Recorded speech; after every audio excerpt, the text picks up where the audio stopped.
เพื่อนเอ๋ยโชคดีวะที่ยังมีแกในวันที่พ่ายแพ้แกไม่เคยหายหน้าไปไหนแกคือสายพันธุ์เพื่อนแท้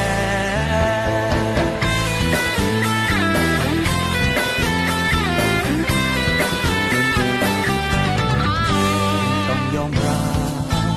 ว่าทุกวันบนเส้นทางชีวิตมันยังต้องลุ้นกันอยู่และที่รู้ก็ครั้งหนึ่งที่เรื่องราวเลวร้ายมันเข้ามาโหมกระหน่ำชีวิตคงมืดดำมีแต่คนกระทืบซ้ำคนที่เคยบอกว่ารักกัน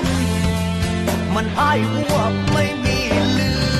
อเพื่อนเอ๋ยโชคดีว่าที่ยังมีแกในวันที่พ่า